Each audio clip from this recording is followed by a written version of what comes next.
In this video, we'll discuss hair loss in teenagers.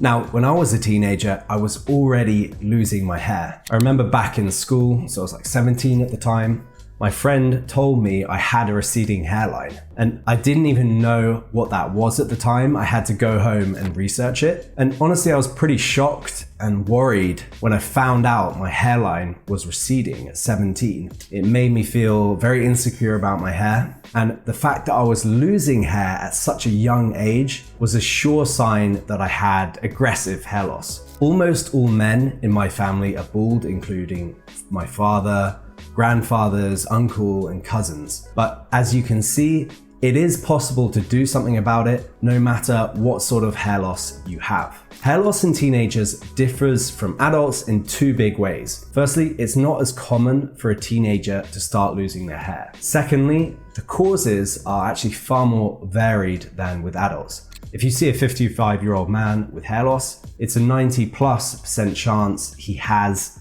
pattern baldness. Things are not so simple in adolescence, and some of the types of hair loss we'll cover in today's video you probably never even knew existed. So let's get straight into it. Number 1, telogen effluvium. This is probably the single most likely cause of hair loss in teenagers. Its characteristic is diffuse hair loss all over the scalp. The teenager will start seeing hairs on their pillow, down the shower drain, everywhere. And when they pull on their hair slightly, it can come out in handfuls. There's not one single cause of telogen effluvium. It can appear from a variety of stressful events, for example, severe illness, major trauma, surgery, extreme dieting, and nutrient deficiency. It can also be triggered as a reaction to medication as well as thyroid problems. Regardless of the specifics, the stressful event will typically take place 2 to 3 months before the teen starts losing hair. So if your doctor suspects telogen effluvium, they will ask you questions about this period of time in your life. This will often help them identify and remove the cause of the problem. Even without medical intervention, however, telogen effluvium will usually go away by itself within 3 to 6 months. Okay, so number 2, pattern hair loss, androgenetic alopecia. This is what I had. If you thought pattern hair loss was only a problem for adults, think again. This is what I realized I had when I was just 17. According to some estimates, close to 10% of 15-year-olds are already showing the first signs of pattern hair loss. By the age of 17, this percentage rises to almost 17%. The first signs is typically thinning or recession of the frontal area. The vertex area in the back is also often affected, sometimes at the same time as the front and sometimes at a subsequent stage. We don't have as much data on girls, but it's likely that their pattern hair loss starts slightly earlier. According to one study, the average age at which pattern hair loss starts is around 14 years old for girls, whilst at boys it's 15. And as the name suggests, the diagnosis of this condition lies in the pattern.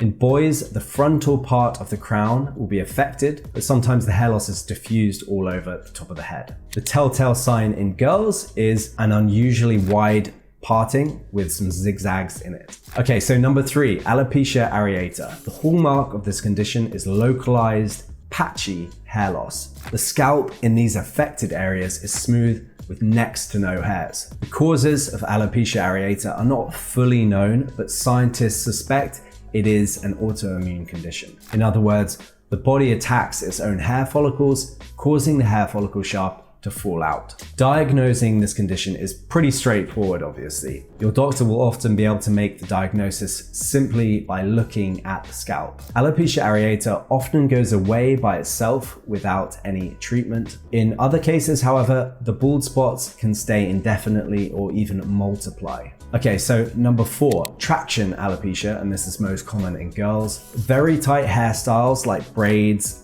buns, or dreadlocks exert a lot of pressure on the hair follicle shaft. It's basically a non-stop 24/7 pulling motion on the follicle.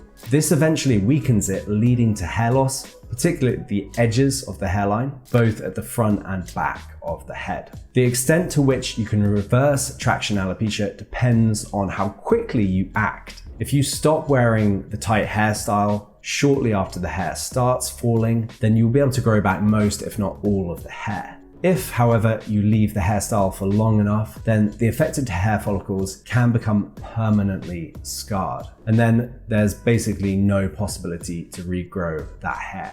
In these cases, a transplant is generally the best solution. Okay, so number 5, trichotillomania. So this bizarre sounding condition refers to the teenager actually plucking out their own hair. This can happen all over the body, but in childhood and adolescence, they will typically pluck on the scalp. Now, if you ask them why they do it, you're not really going to get a straight answer, right? Other than it feels good and it's kind of comforting.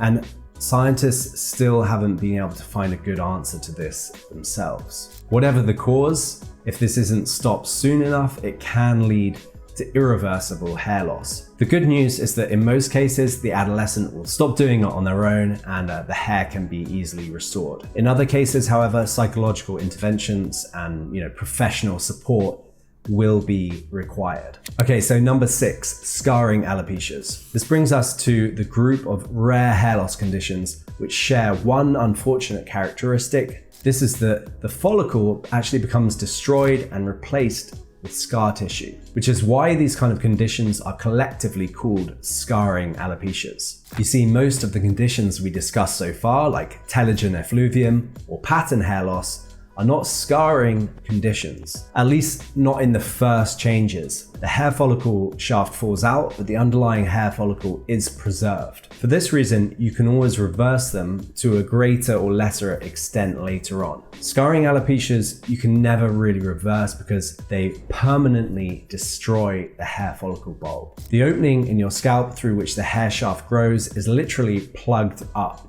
with scar tissue, and this cannot be undone. For this reason, it's important to identify the hair loss as scarring and take action as soon as possible to limit the damage, because it will be irreversible. Various types of scarring alopecias are caused by fungal or bacterial infections, autoimmune diseases, or inflammation. There are too many different types of scarring alopecias for us to list here separately, and their diagnosis will always require a specialized medical professional. So if you're dealing with hair loss as a teenager, the obvious first thing is to consult with your doctor. In most cases, they will be able to quickly identify the cause of hair loss and suggest appropriate treatments. Having said that, here are some questions you can ask yourself if you notice the first signs of hair loss as a teenager. Is there noticeable shedding? Do you see tufts of hair on the pillow or in the shower drain or even on the floor? If yes, it is probably telogen effluvium. Androgenetic alopecia and alopecia areata, the other two most common types of hair loss in teenagers,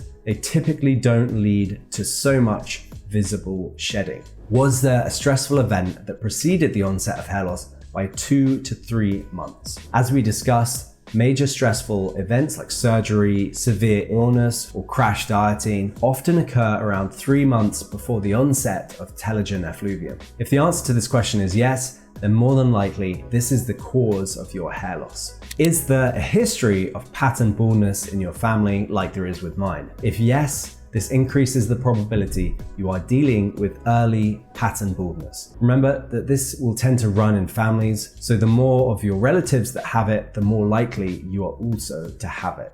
Is the thinning diffuse or localized? Diffuse hair loss is usually a sign of telogen effluvium. Localized hair loss, on the other hand, suggests you're probably dealing with either androgenetic alopecia or alopecia areata. More rarely, it could also suggest traction alopecia or scarring type of alopecia. So that's it for this video. If you're worried about hair loss yourself, please visit hairguard.com, where we have a range of powerful products to help protect your hair, just like they've helped protect mine. You can click on the link in the description to find out more. Also, leave a comment on what topic you want me to cover next, and make sure you like and subscribe.